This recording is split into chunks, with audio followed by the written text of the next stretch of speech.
6 months of 2024 has already passed. And now, just remember all of your resolutions, all of those affirmations, and the vision boards which you created in the beginning of the year 6 months back. And ask yourself how much of that you have already achieved. If you are watching this video, then I'm sure that you are in doubt whether you have done everything that you meant for, or you are feeling lost. That how do I make my another 6 months successful, or how do I achieve everything else which I planned for in the next 6 months? Well, you have come to the right place because it's okay if the 6 months has already passed and you have not done much, because 6 months are still there. And we have to look at the half full cup rather than just look at the half empty cup. So watch this video till the end, because I'm going to teach you exact things which worked for me in the first 6 months, because of which I'm quite satisfied and content of whatever I've achieved. And don't forget to subscribe to the video, because this video is going to get very much interesting, because this is all about what I used to make my first 6 months work.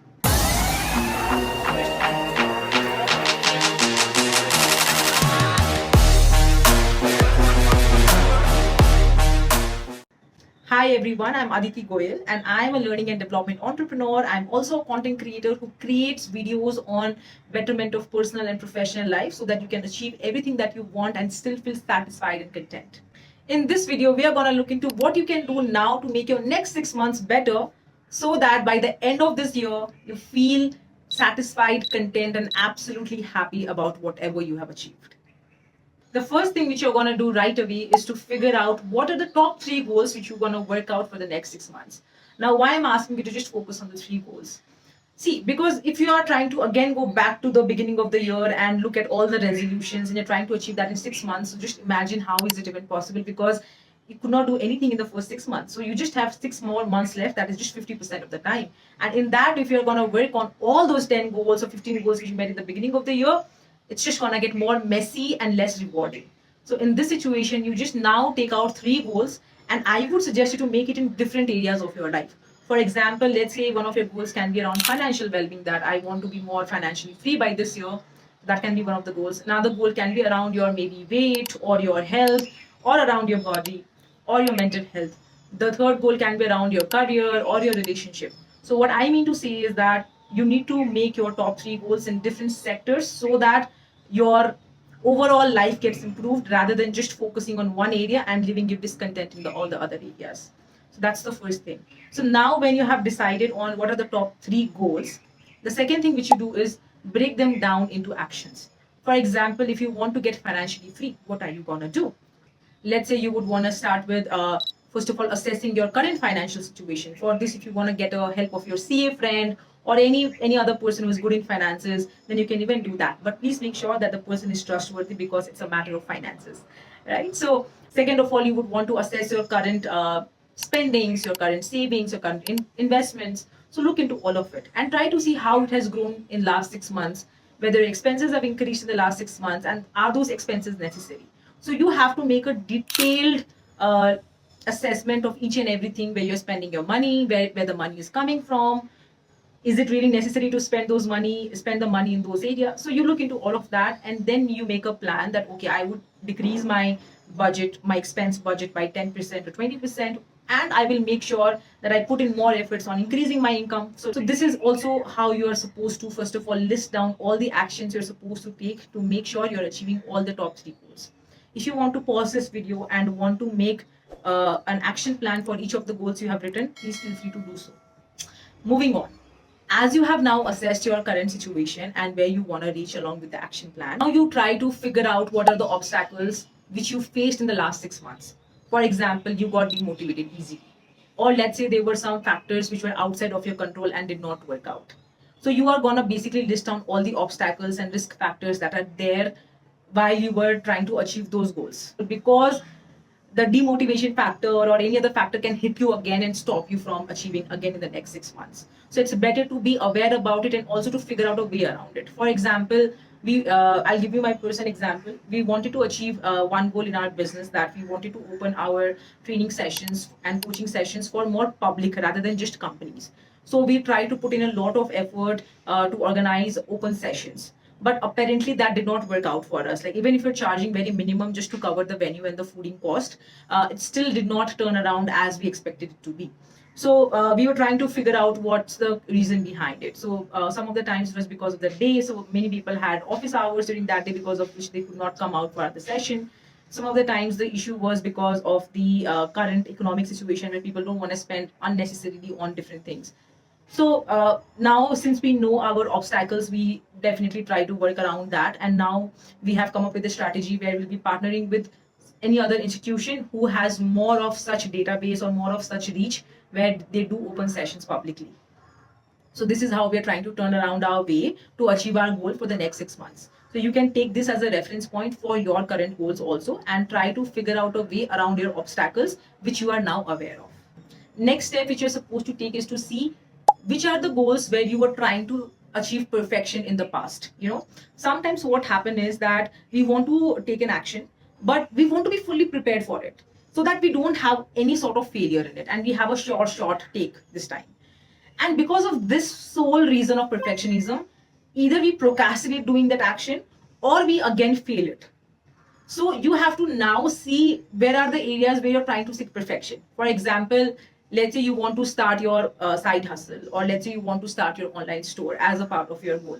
Now, your example of perfection would be that you are trying to simply get all prepared up. You're trying to get everything perfect, everything sorted before you start an online store, so that your risk appetite becomes less. Now, you need to here accept that nothing is gonna be perfect, and there's gonna be obstacles. So no matter how much you try to be perfect, it's not ever gonna be. So it's better to rather take action beforehand and be a little bit prepared. I'm not saying just do it haywire. Be a little bit prepared, but ultimately you have to take action. Then you might have some learnings, and then you adopt those learnings and move on.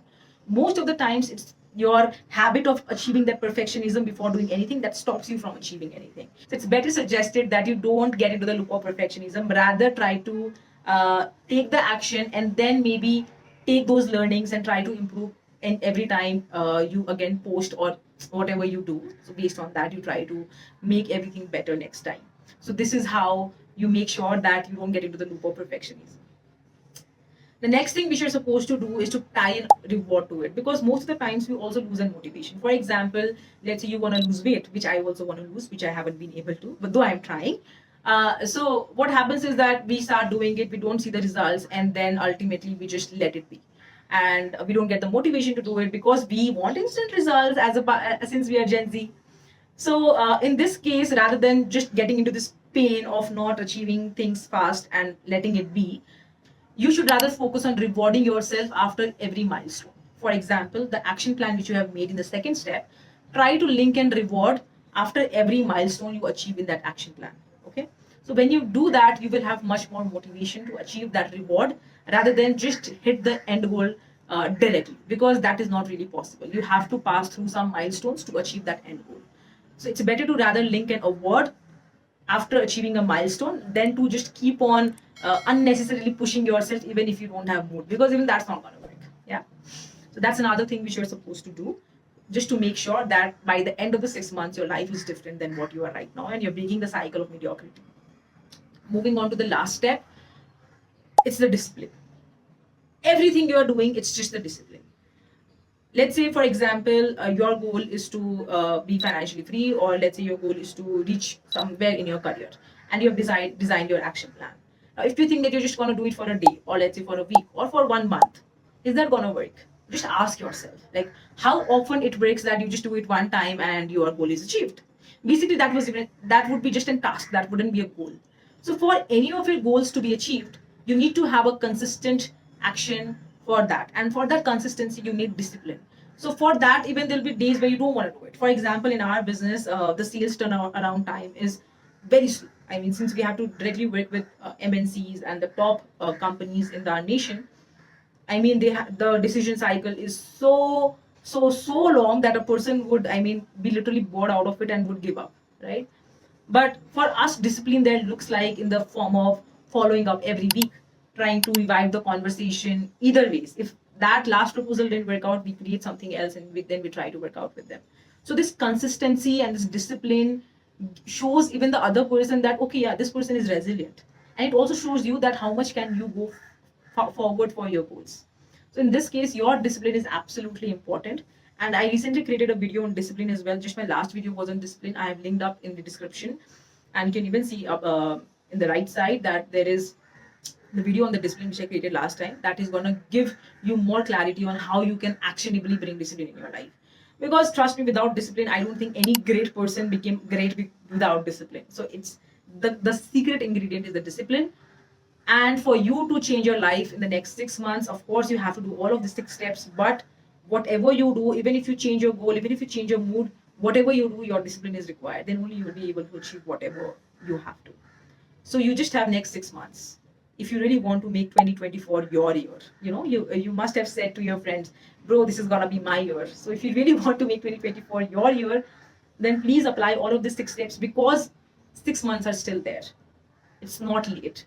And even the 6 months, even if you're running towards your goal, it's important that you enjoy the journey. Because if you're not enjoying the journey, that maybe after 6 months, even if you achieve the goal, you won't be feeling satisfied and content. And the important thing is the feeling. Because the goals will change every year, the resolutions will change every year. But how you feel towards yourself, how you feel towards your success is something which is very important. And for that, your journey is important. And I am sure in the next 6 months, you are going to change your life, create the life you want, break the mediocrity, break the patterns, the generational patterns which is there with you in your family and everything. So just own your next 6 months. And don't forget to share this video to your friends who are also feeling the same, because sometimes we just need to also give other people courage so that they can make their life better. And if you subscribe to this video, it would be a really good boost to me and my team. Thank you, thank you, thank you so much for watching this video. I'll see you again on next Friday. Bye.